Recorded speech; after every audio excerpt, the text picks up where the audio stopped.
نحمده ونصلي على رسوله الكريم اما بعد فاعوذ بالله من الشيطان الرجيم بسم الله الرحمن الرحيم رب اشرح لي صدري ويسر لي امري واحلل عقدة من لساني يفقهوا قولي۔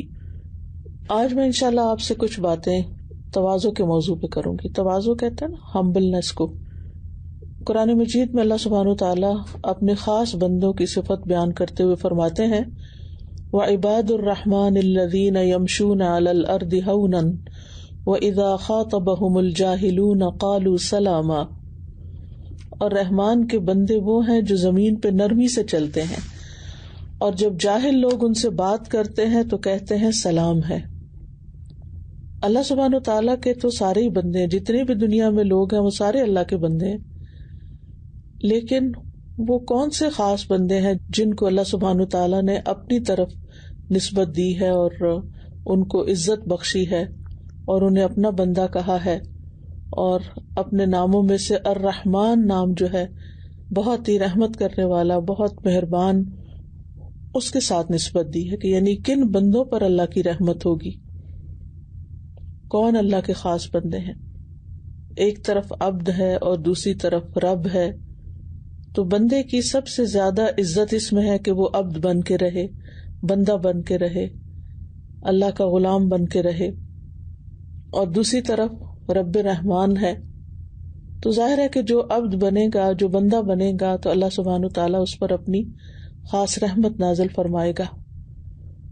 اور اللہ کی جو رحمت ہے وہ دو طرح کی ہوتی ہے، ایک تو جنت کی شکل میں ہے، اور دوسری جو ویسے رحمت ہے کہ جس کی وجہ سے وہ ہماری ہر ضرورت پوری کر رہا ہے، اور اس کی بے شمار آگے قسمیں ہیں۔ تو رحمان کے بندے یعنی اللہ کی رحمتیں ہوتی ہیں ان بندوں پر، اللہ کے محبوب ہوتے ہیں وہ بندے، اللہ کے خاص بندے ہوتے ہیں وہ جن کے اندر یہ صفات ہوتی ہے۔ صفات تو کافی ساری ہیں، لیکن جو پہلی صفت اللہ تعالیٰ نے بیان کی ہے وہ ہے یمشون علی الارض ہونا، وہ جو زمین پہ آہستگی سے چلتے ہیں۔ اس کا یہ مطلب نہیں کہ وہ مریل چال چلتے ہیں یا بیماروں والی چال چلتے ہیں یا لڑکھڑا کے چلتے ہیں، بلکہ اس کا مطلب یہ ہے کہ وہ زمین پر جب چلتے ہیں تو ان کی چال میں ایک وقار ہوتا ہے۔ اور چال سے مراد صرف واک ہی نہیں ہے کہ جب ہم کہیں باہر واک کرنے کے لیے جائیں تو وہ ہماری چال ہے، بلکہ ہمیں کوئی بھی کام جب کرنا پڑتا ہے تو ہمیں چاہے 4 قدم بھی چلنا ہو تو ہمیں چلنا پڑتا ہے نا، یعنی گھر کے کام کاج ہوں، اسکول آنا جانا ہو، کچھ بھی ہو، تو یعنی اس کا اگر جنرل یا ایک عمومی یا ایک بڑا مطلب لیا جائے تو اس کا مطلب یہ ہے کہ زندگی میں جو بھی ان کے رویے ہوتے ہیں ان کے اندر نرمی اور آہستگی ہوتی ہے، ان کے اندر ایک وقار ہوتا ہے، بندوں کے ساتھ جب وہ معاملہ کرتے ہیں تو بڑی عمدگی کے ساتھ معاملہ کرتے ہیں، اس کے اندر ایک تواضع ہوتی ہے۔ اور اگر بندوں میں سے کوئی ناسمجھ جاہل بندے ان کے منہ لگیں یا کوئی ان کے ساتھ جہالت برتے یا ان کے ساتھ اکھڑ بن کا مظاہرہ کرے تو وہ ان کے لیے بھی سلامتی بن جاتے ہیں، قالوا سلاما، ان کو سلام کر دیتے ہیں، ان کے شر سے بھی بچتے ہیں، اور پھر ان کے ساتھ کوئی ایسا معاملہ نہیں کرتے کہ جس سے ان ناسمجھ لوگوں کو تکلیف پہنچے۔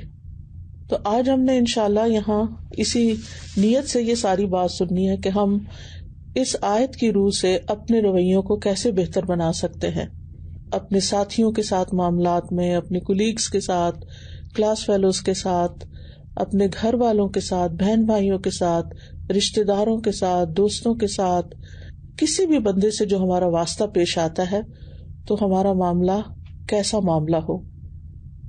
تو ابن قیم اس کے بارے میں کہتے ہیں کہ عباد الرحمن جو ہوتے ہیں وہ سکون اور وقار کے ساتھ تواضع اختیار کرتے ہوئے بغیر کسی بڑائی اور اکڑ اور تکبر کے چلتے ہیں، یعنی دوسرے لفظوں میں معاملہ کرتے ہیں۔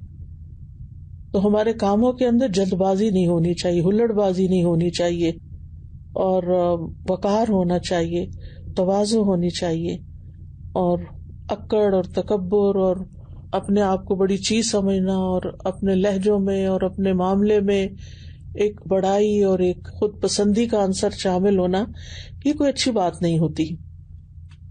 اسی طرح حسن بصری کہتے ہیں کہ علم والے بردبار ہوتے ہیں، یعنی ان کے اندر حلم ہوتا ہے، وہ باتیں برداشت کر جاتے ہیں. محمد بن حنفیہ کہتے ہیں کہ معافی اور وقار اور عزت والے بے وقوف نہیں بنتے، یعنی یہ اکھڑ پن جو ہوتا ہے نا بے وقوفی کی علامت ہوتی ہے. وہ کہتے ہیں کہ اگر کوئی ان سے بے وقوفی کرتا ہے تو وہ بردباری اختیار کر لیتے ہیں، یعنی خاموشی اختیار کر لیتے ہیں یا آسان طریقے سے اس سے الگ ہو جاتے ہیں. اسی طرح نبی صلی اللہ علیہ وسلم نے فرمایا کہ بے شک اللہ نے مجھ پر وحی کی ہے کہ تم سب تواضع اختیار کرو، حتیٰ کہ کوئی شخص دوسرے پہ فخر نہ کرے، یعنی اپنے آپ کو بڑی چیز نہ سمجھے، اپنی بڑائیاں نہ کرے، بوسٹنگ نہ کرے، اور کوئی شخص دوسرے پر زیادتی نہ کرے. یعنی ہر مسلمان دوسرے مسلمان کے لیے تواضع اختیار کرے اور عزت و اکرام میں اس سے زیادہ بلند ہونے کی کوشش نہ کرے، بلکہ اپنے جیسا سمجھے یا اپنے سے زیادہ عزت دے اس کو. اسی طرح یہ کہ جو سلف صالحین تھے، سلف صالحین کا مطلب ہوتا ہے جو پہلے گزرے ہوئے نیک لوگ تھے نا، تو سلف صالحین جو ہیں ان کی عادتوں میں سے ایک عادت یہ تھی کہ جو انسان ان سے چھوٹا ہوتا تھا اس کو اپنے بیٹے جیسا سمجھتے، جو بڑا ہوتا اس کو باپ جیسا سمجھتے، اور جو ان کا ہم عمر ہوتا اس کو بھائی جیسا سمجھتے. تو ہمیں بھی بڑوں کو باپ جیسی عزت دینی چاہیے، چھوٹوں کو پیار کرنا چاہیے، اور اپنے جیسوں کو بہن بھائیوں کی طرح یعنی ان کے ساتھ اچھا معاملہ کرنا چاہیے. جو شخص دوسروں کو عزت دیتا ہے، دوسروں سے شفقت کا معاملہ کرتا ہے اور کسی پہ چڑھائی نہیں کرتا، تو لوگ بھی اس کو عزت کی نگاہ سے دیکھتے ہیں، لوگ بھی اس کے ساتھ ویسے ہی معاملہ کرتے ہیں. یعنی اگر آپ چاہتے ہیں نا کہ لوگ آپ کے ساتھ اچھی طرح بات کرے تو آغاز آپ کو اپنی ذات سے کرنا چاہیے. اور پھر یہ کہ اس میں جو عزت ہے انسان کی، حدیث میں بھی آتا ہے، نبی صلی اللہ علیہ وسلم نے فرمایا کہ صدقے نے مال میں کبھی کوئی کمی نہیں کی، اور معاف کرنے سے اللہ بندے کی عزت ہی بڑھاتا ہے، اور کوئی شخص صرف اور صرف اللہ کی خاطر تواضع اختیار نہیں کرتا مگر اللہ اس کا مقام بلند کر دیتا ہے. یعنی سبحان اللہ، ہم سمجھتے ہیں کہ اگر ہم کسی پہ چڑھائی کریں گے تو ہماری عزت زیادہ ہوگی.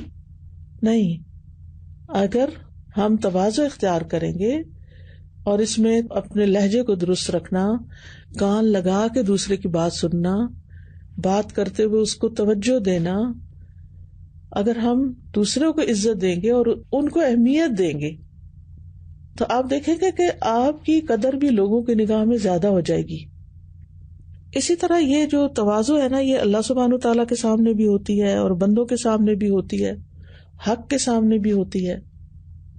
تو اصل تواضع یہ ہے کہ انسان جہاں حق بات آئے، صحیح بات آئے، دوسرے کی ایک جینوئن بات آئے یا دین کی حق بات آئے، اس کے سامنے سر تسلیم خم کر لے. ٹھیک ہے نا، اس بات کو مان جائے، اسے قبول کر لے، حق بات کو اپنی زندگی میں شامل کر لے. اسی طرح اگر کسی کو کسی چیز کا حق دیا گیا ہے تو اس کے حق کو بھی مان جائے. یعنی جیسے ہمارے والدین کے کچھ حقوق ہیں، ہمارے اولاد کے حقوق ہیں، بہن بھائیوں کے حقوق ہیں، استادوں کے حقوق ہیں، شاگردوں کے حقوق ہیں، تو ان حقوق کو ماننا جو ہے نا، یہ بھی تواضع میں ہے. انسان یہ نہیں کہتا کہ ہو کیئرس، میں نہیں جانتی تم کون ہو، مجھے نہیں پتا، تم ہوگی اپنے گھر میں، بڑا بنتا ہے. اس طرح کے کتنے جملے ہیں جو دل توڑنے والے اور بد اخلاقی پر مبنی ہے. نہیں، ایک مسلمان اور ایک خاص طور پر قرآن کا علم حاصل کرنے والا، دین کا علم حاصل کرنے والا ایسی زبان نہیں بولتا. اس کی زبان میں تبدیلی آتی ہے. جس زبان سے قرآن نکلتا ہے، اور جو بندہ قرآن کی تلاوت کرتا ہے اور جو قرآن پڑھتا ہے یا پڑھاتا ہے یا اس کا ایک وقت قرآن کے ساتھ گزرتا ہے، تو پھر اس کی زبان تو صاف ہو جانی چاہیے نا. پھر وہ عام جاہلوں جیسی باتیں تو نہیں کرتا. اسی لیے آپ دیکھیں کہ تواضع کے ساتھ ہی وَإِذَا خَاطَبَهُمُ الْجَاهِلُونَ قَالُوا سَلَامًا، یعنی یہ نہیں کہا کہ جواب میں بھی جہالت برت کر اس کو ویسے منہ توڑ جواب دیتے ہیں، یہ تو نہیں ہے نا. تو بہرحال تواضع جو ہے نا ایک خوبصورت اخلاق ہے. تواضع سے ہی انسان کے اندر ایک اللہ سبحانہ تعالیٰ کی معرفت آتی ہے. اللہ تعالیٰ کی عظمت کا احساس ہوتا ہے، اور انسان کے اندر گہرے غور و فکر کی صلاحیت پیدا ہوتی ہے. جو بندہ متکبر ہوتا ہے نا، وہ اپنے بارے میں ہی سوچتا رہتا ہے، اور جس بندے کے اندر تواضع ہوتی ہے نا، وہ ہر چیز کو جب توجہ دینے لگتا ہے اور ہر چیز کو امپورٹنس دینے لگتا ہے، تو وہ ایک چھوٹے سے پودے، ایک پتے، ایک ڈالی، ایک ٹہنی، ایک ذرے، چھوٹی چھوٹی چیزوں کے اوپر، ایک سنو فلیک، ایک بارش کا قطرہ، چھوٹی چھوٹی چیزیں بھی اس کو اپنی طرف اللہ تعالیٰ کی قدرت کی متوجہ کر لیتی ہیں، اور وہ ان چیزوں کو بھی امپورٹنس دیتا ہے.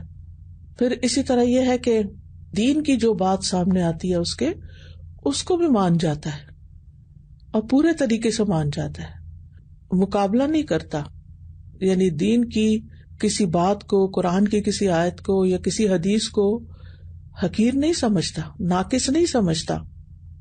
اگر اس کو سمجھ آ جاتی ہے تو ٹھیک، اور اگر اس کو سمجھ نہیں آتی تو اپنی عقل کو الزام دیتا ہے، دین کو الزام نہیں دیتا. اور پھر یہ ہے کہ اپنی زبان سے، اپنے دل سے، اپنے عمل سے کوئی ایسی بات نہیں ظاہر کرتا کہ جس سے یہ سامنے آئے کہ اس کو دین کی کسی بات کے ساتھ اختلاف ہے یا اعتراض ہے. ہاں، سمجھنے کی کوشش کر سکتا ہے، سوال کر سکتا ہے. پھر اسی طرح تقدیر کے معاملات میں بھی وہ اللہ کی رضا پہ راضی رہتا ہے، یعنی کہ اللہ تعالیٰ سے ناراض نہیں ہوتا، زندگی کی مشکلات کو خندہ پیشانی کے ساتھ برداشت کرتا ہے، اور اللہ تعالیٰ نے جو اس کی تقدیر بنائی ہے اس پہ وہ راضی رہتا ہے. کیونکہ جس پہ اللہ راضی ہو یا جو اللہ کا فیصلہ ہو اس پہ راضی نہ ہونا، یہ اللہ کے سامنے اکڑنا ہے، تکبر ہے. یہ بھی ایک طرح سے ایسے لوگوں سے اللہ تعالیٰ محبت نہیں کرتا. ان اللہ لا يحب كل مختال فخور. پھر اسی طرح یہ ہے کہ جب بندوں کے ساتھ اس بندے کا معاملہ ہوتا ہے تو ان کے ساتھ بھی بہت اچھی طرح معاملہ کرتا ہے. حدیث میں آتا ہے، رسول اللہ صلی اللہ علیہ وسلم نے فرمایا، کیا میں تم لوگوں کو ایسے شخص کے متعلق نہ بتاؤں جس پر جہنم کی آگ حرام ہے اور وہ آگ پر حرام ہے. ہر وہ شخص جو لوگوں کے قریب ہے، نرم مزاج ہے اور آسانیاں پیدا کرنے والا ہے. سبحان اللہ، کتنی زبردست خصوصیت بتائی گئی کہ لوگوں کے قریب ہے، نرم مزاج ہے، آسانیاں کرنے والا ہے. تو اس لیے ہمیں بھی لوگوں کے لیے آسانیاں پیدا کرنی چاہیے، ان کے ساتھ نیکی کے کام میں تعاون کرنا چاہیے، ان کی مدد کے لیے آگے بڑھنا چاہیے. اسی طرح ایک اور حدیث میں رسول اللہ صلی اللہ علیہ وسلم نے فرمایا کہ ایمان کے لحاظ سے مومنوں میں سے مکمل وہ ہیں جو ان میں سے اخلاق کے لحاظ سے بہت بہتر ہوں، جو اپنے کندھے بچھا کے رکھتے ہوں، یعنی جھکاؤ ہو ان کے اندر، اکڑ نہ ہو، جو محبت کرتے ہوں اور ان سے محبت کی جاتی ہو. اور ایسے شخص میں تو کوئی خیر ہے ہی نہیں جو نہ کسی سے محبت کرتا ہے نہ اس سے کوئی محبت کرتا ہے، یعنی نہ اس کا جھکاؤ لوگوں کی طرف ہے نہ لوگ اس کی طرف مائل ہوتے ہیں. پھر اسی طرح تواضع میں یہ بات آتی ہے کہ اپنے کسی عمل کو بڑا نہیں سمجھنا چاہیے. نیکی کا کتنا بھی بڑا کام اللہ تعالیٰ آپ سے لے رہا ہو یا آپ کو توفیق ہو جائے عبادت میں سے، بندوں کی خدمت میں سے، اللہ کی رضا کے کاموں میں سے، صدقہ خیرات میں سے، تو بھی کسی عمل کو بڑا نہ سمجھیں کہ میں نے بہت کچھ کر لیا. کیونکہ اللہ سبحانہ تعالیٰ انما یتقبل اللہ من المتقین، اللہ متقی لوگوں سے قبول کرتا ہے. بعض سلف کہتے ہیں کہ اگر میں یہ جان لوں کہ جو تسبیح میں کرتا ہوں، یعنی اللہ کی جو تسبیح میں کرتا ہوں اللہ نے اسے قبول کر لیا ہے، تو میری خواہش یہ ہوگی کہ میں اسی وقت فوت ہو جاؤں. مزید کہا کہ جب تم نصیحت سنو گے تو شیطان تمہیں اسے نہ ماننے کی دعوت دے گا. تمہارے دل میں اگر یہ تو میں نہیں کر سکتا، مجھ سے تو نہیں ہوتا. جو نصیحت کر رہا ہوگا اس کے متعلق برے خیالات ذہن میں ڈالے گا، یہ خود تو ایسے کرتی ہیں اور ہمیں یہ کہہ رہی ہیں. کیونکہ نصیحت میں تو مسلمان بھائی آپ سے کہے گا کہ آپ اپنی عادت درست کر لیں یا اپنا یہ معاملہ صحیح کر لیں، تو شیطان جو ہے وہ دل میں انسان کے اگر اکڑ ہو، تکبر ہو، تو اس کو قبول ہی نہیں کرنے دیتا. پھر اسی طرح یہ ہے کہ زندگی میں بعض اوقات اللہ تعالیٰ آپ کو بلند مقام دیتا ہے، تو بلند ہونے کے باوجود بھی آپ تواضع رکھیں. چاہے آپ ماں بن جائیں، آپ نانی بن جائیں، آپ کسی ادارے کی سربراہ بن جائیں، کوئی استاد بن جائیں، کچھ بھی بن جائیں، لیکن اپنے اندر تواضع رکھنی ہے. یحییٰ بن حکم ابو العاص عبد الملک سے پوچھتے ہیں لوگوں میں سے افضل کون ہے؟ تو انہوں نے کہا جو بلند مرتبہ ہونے کے باوجود تواضع اختیار کرے، جو بلند مرتبہ ہونے کے باوجود تواضع اختیار کرے اور کسی دوسرے کے خلاف محاسبے پر قدرت رکھنے کے باوجود اس کو نظر انداز کر دے اور اپنے لوگوں کے خلاف دوسروں سے مدد لینے کے عمل کو ترک کر دے. پھر اسی طرح یہ ہے کہ ایک عاجزی ہوتی ہے اپنے سے بڑے کے سامنے اور ایک ہوتی ہے اپنے سے کمتر کے سامنے، یعنی اپنے سے چھوٹا، مطلب آپ کا بچہ ہے، آپ کا شاگرد ہے، تو اس کے ساتھ آپ عاجزی کے ساتھ معاملہ کریں، نرمی کے ساتھ کریں، آہستگی کے ساتھ کریں، سہولت کے ساتھ کریں. ابن مبارک کہتے ہیں تواضع کی چوٹی یہ ہے کہ تم اپنے آپ کو اس کے سامنے تواضع کے ساتھ جھکا دو کہ جو دنیا کی نعمتوں میں تم سے کمتر ہے، تاکہ تم اسے یہ سکھاؤ کہ میرے پاس جو نعمتیں ہیں اس وجہ سے مجھے تم پہ کوئی برتری نہیں، کوئی فوقیت نہیں. ٹھیک ہے نا؟ اور جو دنیا کی نعمتوں میں تم سے زیادہ اوپر ہو تو تم اپنے نفس کو اس کے مقابلے میں اونچا کر کے رکھو، یعنی نفس کو، یعنی کہ اکڑ اختیار کرو، تاکہ تم اسے یہ سکھا سکو کہ تمہاری دنیا کی نعمتوں کی وجہ سے تمہیں مجھ پر کوئی برتری نہیں. یعنی دنیا معیار نہیں ہے کسی کو بڑا سمجھنے کا، یہ مطلب ہے. پھر اسی طرح یہ ہے کہ کسی غیر سے، کسی نہ جان پہچان کے بندے سے، مثلاً آپ کہیں سفر کر رہی ہیں، راستے میں کچھ خواتین آپ کو ملتی ہیں جو آپ کی جان پہچان ہے، آپ حج عمرے پہ اللہ تعالیٰ لے جائے اور سب کے لیے رستہ آسان کرے، تو وہاں جاتی ہیں، تو وہاں مسجد میں بیٹھی ہیں، آپ نہیں جانتے آپ دائیں طرف کون ہے، کس ملک کی خاتون ہے، بائیں طرف کون ہے. اسی طرح ہاسٹل میں آپ بہت ساری بچیاں ہیں اور آپ دیکھتے ہیں کہ بہت سو کو آپ نام بھی نہیں جانتے، پہچانتے بھی نہیں. تو زندگی میں بہت دفعہ ایسے ہوتا ہے، آپ کی شادی ہو کے ایک نئے خاندان میں جاتی، بالکل اجنبی لوگ ہیں، آپ ان کو جانتے ہی نہیں کون ہے یہ. تو معاذ بن جبل رضی اللہ عنہ کہتے ہیں کوئی بندہ ایمان کی بلندیوں تک نہیں پہنچ سکتا جب تک کہ اونچے مقام کے بالمقابل تواضع اور انکساری اس کو زیادہ محبوب نہ ہو جائے، اور لوگوں کے ساتھ ویسا ہی معاملہ کرے جیسے وہ اپنے گھر والوں کے ساتھ کرتا ہے. یعنی اجنبی لوگوں کے ساتھ بھی آپ ویسا معاملہ کرے جیسے اپنے گھر والوں کے ساتھ کرتے ہیں. پھر اسی طرح تواضع میں سے یہ ہے کہ اگر کوئی معذرت کرے، معافی مانگے، تو آپ اس کو معاف کر دیں، معذرت قبول کر لیں، اس کا باطنی معاملہ جو ہے نا، باطنی حالت، وہ اللہ کے سپرد کر دیں. وہ سچا ہے، وہ جھوٹا ہے، وہ فریبی ہے، منافق ہے، جو بھی ہے وہ جانے، اس کا رب جانے. ہمارا اس سے کوئی تعلق نہیں کہ لوگوں کے دلوں میں کیا ہے، اور اس پر بدگمانی نہیں ہمیں کرنی. پھر اسی طرح یہ ہے کہ جیسے ابھی بات ہوئی کہ معذرت قبول کر لی جائے، جھگڑے کو طول نہ دیا جائے، اور پھر اللہ سبحانہ تعالیٰ کی عبادت خوبصورت طریقے سے کی جائے. یعنی یہ بھی تواضع کا حصہ ہے.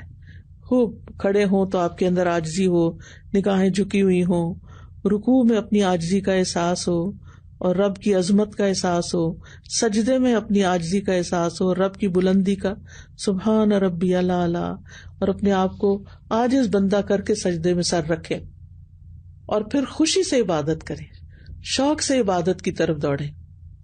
ٹھیک ہے نا؟ یہ نہ سمجھے کہ اب یہ کوئی مصیبت آ گئی ہے مجھ پر، پھر نماز کا وقت آ گیا ہے، نہیں.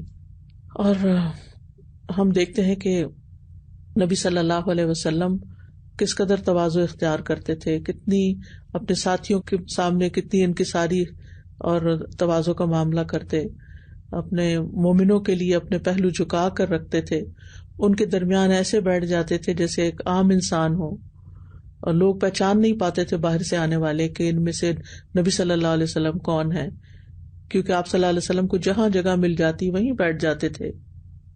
اس بات کا تقاضا نہیں کرتے تھے یا اس بات کا مطالبہ نہیں کرتے تھے کہ ان کے لیے کوئی مخصوص جگہ بنائی جائے.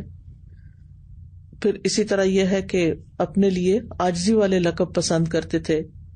ایک مرتبہ ایک شخص نے آپ کو مخاطب کر کے کہا، اے محمد، اے ہمارے سردار ابن سردار، اے ہمارے خیر ابن خیر. تو رسول اللہ صلی اللہ علیہ وسلم نے فرمایا لوگو تقوی کو اپنے اوپر لازم کر لو، شیطان تم پہ حملہ نہ کر دے، میں صرف محمد بن عبداللہ ہوں، اللہ کا بندہ اور اس کا پیغمبر ہوں، اللہ کی قسم مجھے یہ چیز پسند نہیں کہ تم مجھے میرے مرتبے جو اللہ عز و جل کے ہاں ہے اس سے بڑھا چڑھا کے بیان کرو۔ تو اگر اللہ کے رسول صلی اللہ علیہ وسلم کو یہ پسند نہیں تھا تو ہمیں بھی اپنی غیر ضروری تعریف اور بڑھا چڑھا کے کی ہوئی باتیں وہ پسند نہیں آنی چاہیے، اگر کوئی بھی کر رہا ہو تو روک دینا چاہیے۔ پھر اسی طرح یہ بھی عاجزی اور تواضع میں سے ہے کہ انسان خود آگے بڑھ کے سلام کرے، کوئی بیمار ہو تو اس کا حال پوچھے، کوئی مشکل میں ہو، کوئی غمگین ہو تو اس کا غم دور کر دے، اور کوئی بھوکا ہو تو اس کو کھانا کھلا دے۔ پھر اسی طرح ہم دیکھتے ہیں کہ صحابہ کی زندگی میں بھی بہت تواضع تھا۔ وہ مشہور واقعہ یاد ہوگا آپ کو کہ حضرت عمر بن خطاب جو تھے بیت المقدس کی فتح کے موقع پر شام کی طرف روانہ ہوئے تھے، تو آگے سے ابو عبیدہ بن جراح سمیت کچھ لوگ استقبال کے لیے آئے۔ وہ کیا دیکھتے ہیں کہ حضرت عمر اونٹ پر سوار تھے، لیکن جب اس مقام پہ پہنچے تو اتر آئے، اپنے موزے اتار کے کندھے پہ رکھ دیے، اونٹ کی لگام پکڑ کے دریائی گزرگاہ میں گھس پڑے۔ تو ابو عبیدہ نے کہا امیر المومنین آپ یہ کیا کر رہے ہیں؟ میں نہیں چاہتا کہ شہر والے لوگ آپ کو اس حالت میں دیکھیں۔ عمر رضی اللہ عنہ نے کہا افسوس ابو عبیدہ، اگر یہ بات کہنے والا تمہارے علاوہ کوئی اور ہوتا تو میں اسے ایسی سزا دیتا کہ وہ محمد صلی اللہ علیہ وسلم کی امت کے لیے باعث عبرت بن جاتا۔ ہم ذلیل لوگ تھے، اللہ نے ہمیں اسلام کی وجہ سے عزت دی۔ اللہ تعالیٰ نے جن باتوں کی بنا پر ہمیں عزت عطا کی ہے، اگر ہم نے عزت حاصل کرنے کے لیے کوئی دوسرا انداز اختیار کیا تو وہ ہمیں ذلیل کر دے گا۔ اسی طرح ایک موقع پر حضرت عمر کے پاس صفوان بن امیہ ایک پیالہ لایا جسے کچھ لوگ ایک چوغے میں اٹھائے ہوئے تھے، تو حضرت عمر کے سامنے انہوں نے رکھ دیا۔ تو حضرت عمر نے کچھ مسکین لوگوں کو بلایا، لوگوں کے غلاموں میں سے کچھ غلاموں کو، اور ان کو اپنے ساتھ بٹھا کے کھانا کھایا۔ پھر اسی طرح صحابیات جو تھیں وہ بھی غربا مساکین کے ساتھ بیٹھنے کو پسند کرتی تھیں۔ ابراہیم بن ابی ابلہ کہتے ہیں کہ میں نے ام درداء کو بیت المقدس میں مسکین عورتوں کے ساتھ بیٹھے ہوئے دیکھا، یعنی جو غریب ہوتے ہیں، جن کے دل ٹوٹے ہوتے ہیں، جن کی حاجات ہوتی ہیں، ضروریات ہوتی ہیں، ان کے ساتھ بیٹھنا، ان کا دکھ درد سننا، ان کی تکلیف پریشانی سننا، یہ بھی بڑا ضروری ہوتا ہے۔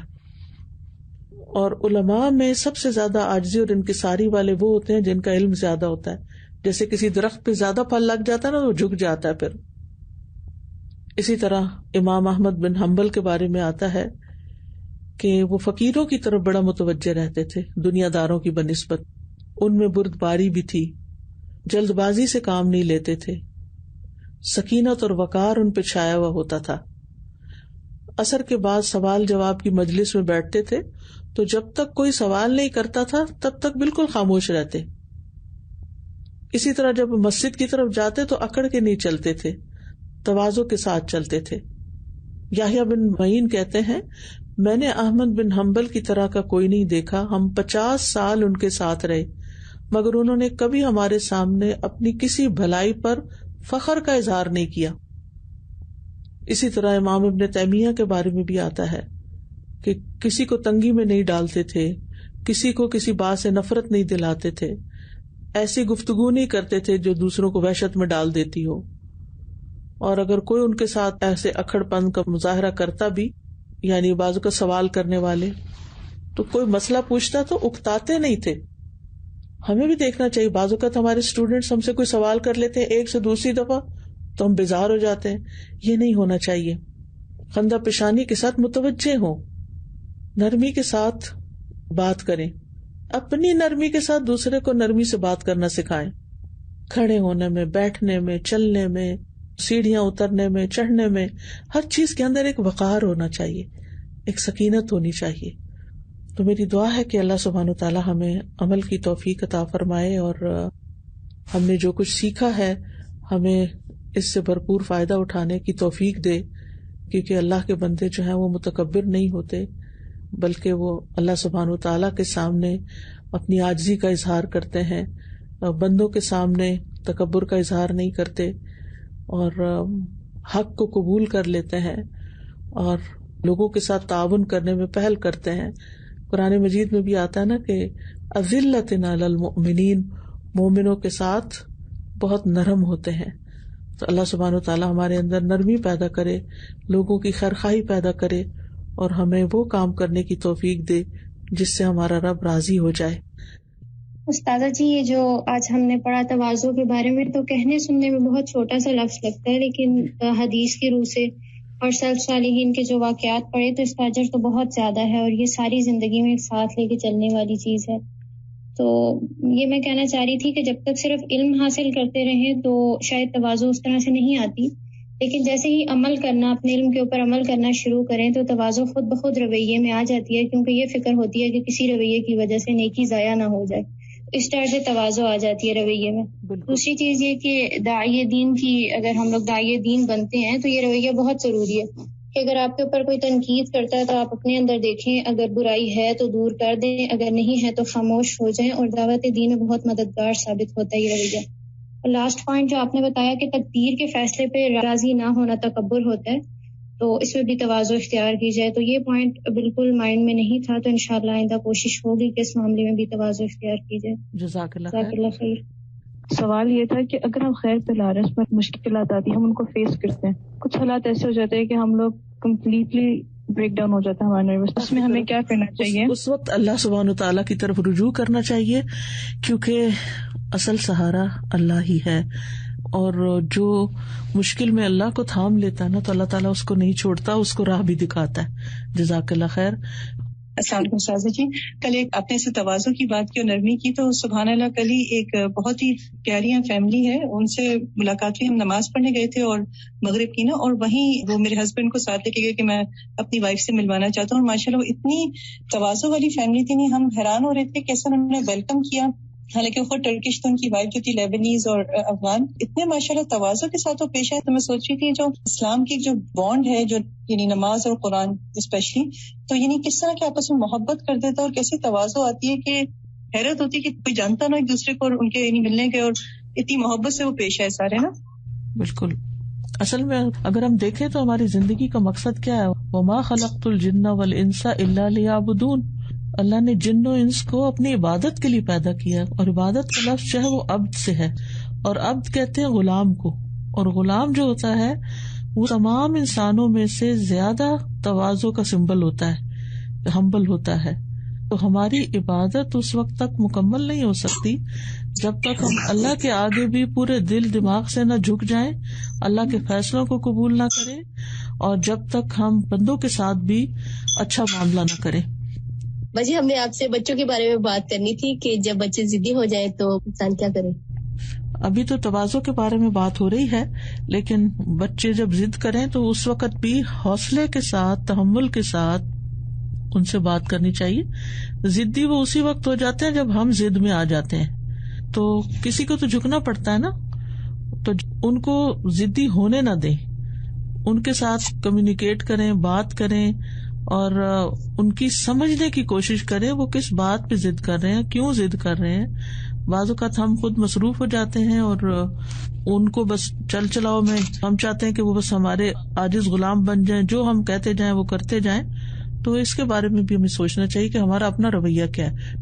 استاذہ جیسے آپ نے آج لیکچر میں بتایا کہ نبی پاک نے فرمایا کہ اگر آپ کو پتہ چل جائے کہ آپ کی تصویر جو ہے وہ قبول ہو گئی ہے تو آپ موت کی دعائیں کریں. لیکن فی الحال ہماری زندگیوں میں تو ایسا کبھی نہیں ہوتا کہ ہمیں پتہ چل جائے کہ تصویر قبول ہوئی ہے یا نہیں. لیکن کبھی زندگی میں ایک ایسا پوائنٹ ہوتا ہے جب آپ کو ایسا لگتا ہے کہ ہم شاید اللہ تعالیٰ کے قریب ہو رہے ہیں، دل میں سیٹسفیکشن ہوتی ہے. So at that point is that valid? تو اللہ تعالیٰ سے ہم کہیں کہ اللہ تعالیٰ ہمیں اپنی طرف جو ہے وہ بلا لیں، یا پھر ہم اپنے فوت ہونے کی دعا کر سکتے ہیں. بس دعا تو یہ کرنی چاہیے کہ اللہ تعالیٰ جب تک ہماری زندگی ہمارے لیے بہتر ہے تو ہمیں زندہ رکھ، اور جب ہماری موت بہتر ہے تو ہمیں اپنی طرف بلا لے.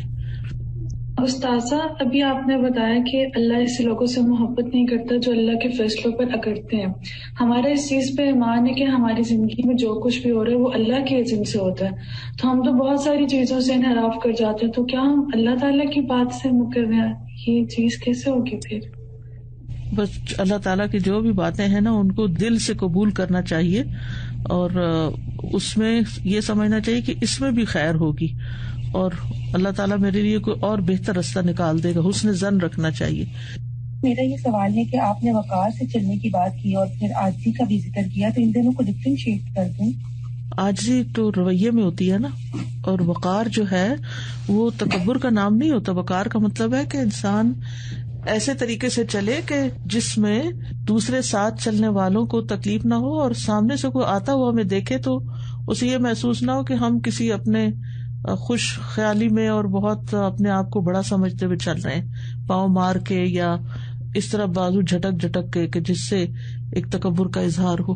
جی میرا کوشچن ہے کہ ابھی ہم نے پڑھا اپنے سے اونچے لوگوں کے آگے نفس کو بڑا رکھیں، تو ہم اپنے نفس کو کیسے بڑا رکھیں؟ مجھے سمجھ نہیں آئی. ہاں، اس کا مطلب یہ ہے کہ ان سے ان کی دولت کی وجہ سے امپریس نہیں ہوں، یعنی اپنے آپ کو حقیر نہ سمجھیں یا بدقسمت نہ سمجھیں. ٹھیک ہے. جزاک اللہ خیرن کثیرا. استاذہ، آج کا جو ٹاپک ہے عاجزی کے حوالے سے، یہ بہت خوبصورت ٹاپک ہے اور بہت ضروری بھی تھا ہمارے لیے. ایسے لگ رہا ہے کہ ایک ڈوز مل گئی ہے، کیونکہ جب ہم دین کی طرف آتے ہیں، دین پڑھنا پڑھانا شروع کرتے ہیں، تو شیطان اس راستے سے ہم پہ حملہ آور ہوتا ہے کہ ہم اندر ہی اندر خود کو بہتر سمجھنا شروع ہو جاتے ہیں دوسروں سے. پھر ایسے میں یوں ہوتا ہے کہ ہم پریشان ہوتے ہیں کہ جیسے ہم سوچ رہے ہیں ویسے کیوں نہیں سب سوچتے، سب ہماری طرح کیوں نہیں ہو جاتے، یا جیسے آج ہمارا نیکیاں کرنے کا دل کر رہا ہے تو باقی سب اس طرح کیوں نہیں، اور ہم بھول جاتے ہیں کہ ہم بھی کبھی ایسے ہی تھے. پھر ایک چڑچڑاپن اور آپس میں جو اپنے ارد گرد کے لوگوں سے تعلقات میں خرابی بھی پیدا ہو جاتی ہے. تو ایسے میں جو سنت ہے اسماعیل اور اسلام کی، اس کو اگر ہم لازم پکڑیں کہ ایٹ لیسٹ ہم سب سے سلام کریں، اسلام میں پہل کریں، اور اپنے ایکسپریشنز پر ہم توجہ دیں، اپنے اسمائل ہو ہمارے چہرے پر، مسکراہٹ کے ساتھ سب سے ملیں، تو یہ چیز بھی اپنے اندر عاجزی لانے میں ہیلپ کرتی ہے. جی بالکل. جی استاذہ جی، میں یہ کہنا چاہ رہی تھی کہ آج جو گفتگو ہوئی اس میں حقوق ماننا بھی تواضع ہے. جی یہ اس اینگل سے نہیں پہلے سوچا تھا، اور اس کو سننے کے بعد یہ محسوس ہوا کہ اگر ہم کسی کا حق مان لیتے ہیں تو آٹومیٹیکلی ہمارے اندر تواضع آ جائے گی. جی لیکن جب وہ ہم نہیں مان رہے ہوتے تو تب بھی معاملات بھی خراب ہو رہے ہوتے ہیں اور پریشانی بھی بڑھتی ہے. اور ایک یہ تھا کہ مجھے قرآن مجید کی ایک اور آیت یاد آ رہی تھی کہ اللہ کے رسول صلی اللہ علیہ وسلم کو جو کہا گیا وہ بھی یہی تھا کہ وَخْفِضْ جَنَاحَكَ لِلْمُؤْمِنِينَ. تو اگر آپ صلی اللہ علیہ وسلم کو اہل ایمان کے ساتھ تواضع اختیار کرنے کا حکم دیا گیا، تو پھر ہم سب کے لیے تو بدرجہ اولا یہ چیز ضروری ہے کہ ہم اپنے ساتھیوں کے ساتھ اور اپنے جس طرح کے بھی ہمارے ساتھ لوگ ہیں جن سے ہم معاملہ کرتے ہیں ان کے ساتھ تواضع کریں. بالکل. اپنے ہوں، غیر ہوں، کوئی بھی انسان ہے، مسلم ہو، نان مسلم ہو، یعنی سب کے ساتھ ایک انسانوں والا معاملہ کریں. جی السلام علیکم. استاذہ، میں سوچ رہی تھی کہ جو انبیاء ہیں نا، ان کی قرآن میں یہی صرف سب سے زیادہ جو ہے نا وہ ہوئی ہے کہ وہ بہت زیادہ عاجزی اختیار کرنے والے ہیں. جیسے نبی کریم صلی اللہ علیہ وسلم کو حکم دے کے اللہ تعالیٰ نے فرمایا کہ اپنے، جیسے ابھی زبیدہ باجی نے بات کی تھی کہ مومنین کے لیے اپنے کندھے جو ہیں بچھا کے رکھیں، اور اسی طرح حضرت موسیٰ علیہ السلام کی جو دعا تھی کہ ربی انی لما انزلت الی من خیر فقیر، یعنی اللہ تعالیٰ جو بھی خیر میری طرف نازل کرے میں اس کے لیے تیرا محتاج ہوں. یعنی اسے اپنی بڑائی، اپنی ایک تکبر کا پوائنٹ نہیں بنایا، بلکہ یہ کہ یہ موقع اللہ نے ہمیں دے دیا تو یہ یعنی اللہ کا فضل ہے. اور اسی طرح آج صبح تلاوت میں سن رہی تھی کہ جب فرعون کی طرف بھی ان کو بھیجا حضرت موسیٰ علیہ السلام کو، تو اللہ تعالیٰ نے کہا کہ اس کے ساتھ بھی نرمی سے بات کرنا، ہو سکتا ہے کہ وہ اللہ کا تقویٰ اختیار کرے. کہ تو جب ہم ڈھیلے پڑ جاتے ہیں اور ہم یعنی اکڑ نہیں دکھاتے نا، تو خیر کی بہت ساری راہیں کھلنے کی ایک کرن نظر آتی ہے. لیکن جب ہم اننیسیسریلی سٹرن ہو جاتے ہیں اور اس طرح ہو جاتے ہیں، تو پھر کیا ہوتا ہے کہ جیسے نبی صلی اللہ علیہ وسلم کے لیے بھی آتا ہے کہ اگر تم سخت دل ہوتے اور تشرو ہوتے تو یہ سب تمہارے ارد گرد سے جو ہیں وہ چھٹ جاتے نا. بالکل. جزاکم اللہ خیرن کثیرا. آپ سب کا بہت بہت شکریہ. اللہ تعالیٰ ہمارے اس وقت میں برکت ڈالے اور ہمیں بہترین کاموں کی توفیق دے. بارک اللہ فیکم. السلام علیکم ورحمۃ اللہ وبرکاتہ.